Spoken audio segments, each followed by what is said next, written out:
Welcome to the UTG at Work podcast. I'm Deacon Mike Houghton. I'm the Executive Director of an apostolate called UTG at Work. Our mission is to help women and men joyfully live their faith and witness to Christ and the gospel in the workplace. I'm happy to be with you as we explore the Sunday gospel in ways that help people who work. You can find this podcast as well as helpful articles, videos, and other materials on our website, which is utgatwork.org. You can also subscribe to this podcast through Apple Podcasts, Spotify, and other podcasting sites.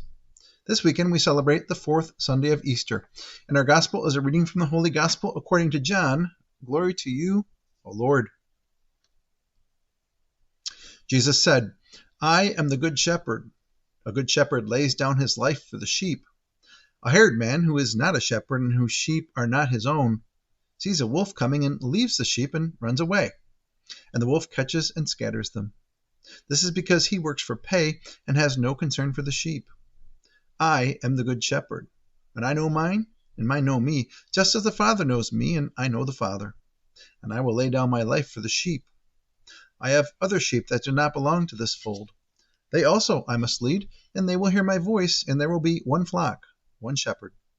This is why the Father loves me, because I lay down my life in order to take it up again. No one takes it from me, but I lay it down on my own. I have power to lay it down and power to take it up again. This command I have received from my Father. The gospel of the Lord. Praise to you, Lord Jesus Christ. Today's gospel comes to us on this fourth Sunday of Easter, a day which we also refer to as Good Shepherd Sunday.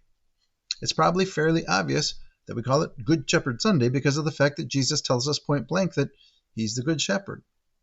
At the same time, Jesus talks about more than just the Good Shepherd in this passage. He talks about really four different groups of people. The first group is the shepherds, of which Jesus himself is the greatest. The second group consists of the hired hands, those who play the role of a shepherd, but who really only work for pay and have no true care for their sheep. The third group is the sheep themselves, who know the Good Shepherd's voice and follow him. And the fourth group is the wolves, whose goal is only to destroy the sheep. We can place most, if not all, of the people we know into one of these four groups, and we can likewise put ourselves into them as well. We all know people who are shepherds, both good and bad. The bad ones are the hired hands. We know people who are very much like sheep, always looking for someone to follow. And many of us have the sad reality of knowing someone as cunning and as evil as a wolf. Because this is Good Shepherd Sunday, I'd like to focus my comments on the shepherds. Who are the shepherds in our lives, and what qualities do we look for in them to be sure that they aren't just hired hands? So let's start with our pastors and our ministers. They're shepherds to us in a very special way. They lead us in worship. They advise us in difficult situations. They hear our confessions. They bury our dead. Their role is a sacred one that impacts us down to the depths of our souls. In fact, they play a big role in the ultimate destiny of many of their parishioners after life on this planet has ended, because their parishioners rely on them for spiritual direction. This is an enormous responsibility. Most of the shepherds are wonderful people who lead their flocks with great concern. For this we give thanks. If you're blessed to have a good pastor or minister who plays the role of your shepherd, today is a great day to thank them for their service. But we must also be honest about the fact that not all of our priests and ministers offer loving care for their flock. Some of them are selfish, or in the worst case, abusive. We've seen far too many examples of this in the media. These are they who are not shepherds, but hired hands. They do what they do for accolades, for power, for recognition, you name it. If someone in this role is nothing more than a hired hand, they're no different than the Pharisees of Jesus' time, whom he continually criticized. And given the great responsibility that's been given them for the care of the souls of their parishioners, I would have to believe that Jesus is not pleased. A second group we consider when it comes to shepherds is our political leaders. Our elected leaders are, or at least should be, our shepherds as well. They're charged to represent us honestly and fairly, and to do what they can to protect the common good. Some do it well, but I would have to say that based on the state of politics in our country today, many don't do it well at all. Many of our political leaders are more concerned with their next election or about gaining power for themselves or for their party than they are with fairly representing those who elected them. And worse yet, They misrepresent truths or even throw out false truths so that they can appeal to the media and to the popular opinion of the day rather than embracing the truths of God and doing what's best for those they represent. These people aren't shepherds.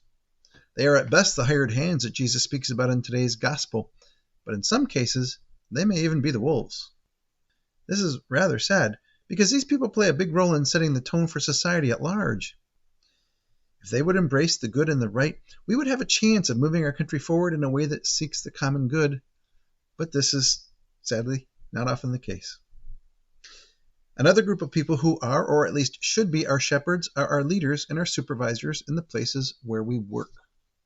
They're responsible for leading those who work for them with a true concern for the success of the company and for the development and growth of their employees. But I'm sure that it comes as no surprise to anyone listening to this podcast that many of our leaders at work are in fact hired hands or wolves as well. And when our leaders in the working world don't do what's necessary to honor and to appreciate those who work for them, there are repercussions that ripple through the entire organization, creating a culture of mistrust. Leaders in an organization have a very special role that goes beyond their function in the company. You see, people look to their leaders in the workplace to provide insight on things outside of work as well. The premise behind this thinking is that people who take on leadership positions probably have good insight into other matters because they are well-educated or well-spoken or hardworking.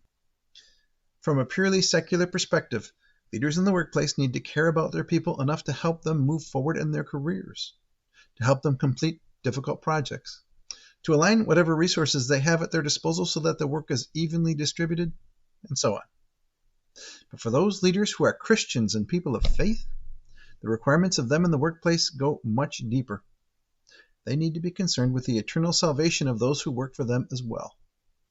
Now, I know that many people today would disagree with me on this point, thinking that we require a separation of church and state in our country. But there is a connection between those who are put in a shepherd's role and the salvation of the people under them. Remember what Jesus said to Pilate when Pilate was questioning him? He said, "You would have no power over me had it not been given you from above." When we give a workshop or a conference from UTG at work, we spend a fair amount of time talking about leaders in the business world. We make it clear that if you sit in a leadership position in your organization and people know you to be a person of faith, they'll often look to you for help in areas other than work. In fact, they may come to you for help in areas that require you to respond based on your faith. You need to know your faith well enough to help them.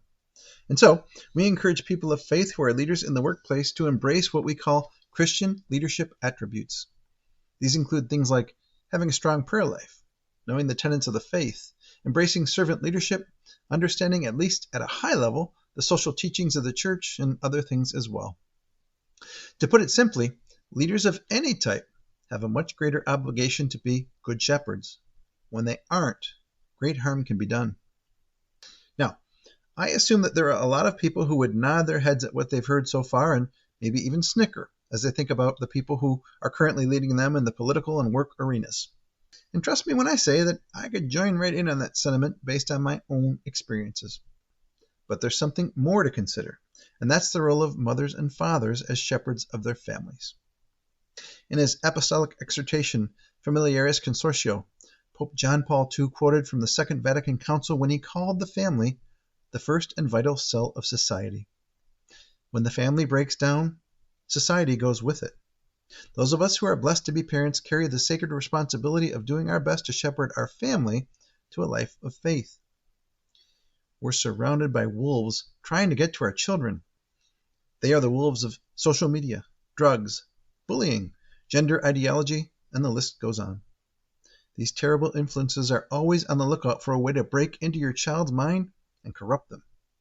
And far too often today, they're succeeding. All of us who are parents, including me, must be vigilant shepherds of our children to keep the family unit intact and holy. We can't take on the role of the hired hand who turns his or her head when trouble comes knocking. I assume that most, if not everyone listening to this podcast understands this, and I further assume that you are in fact good shepherds of your families. But this is not the case for the world at large. We have far too many parents who are functioning as either hired hands or worse yet, who are just plain AWOL from their post. And when many families break down, society goes with them. This is what we're experiencing today in these United States. Now, this all sounds a bit negative, and I don't want to be like the grumpy old guy who sits on his porch and yells at people to get off my lawn. In the big picture, I'm optimistic about the world despite all of the problems that I see. I believe that there are many good politicians who truly want to embrace the common good.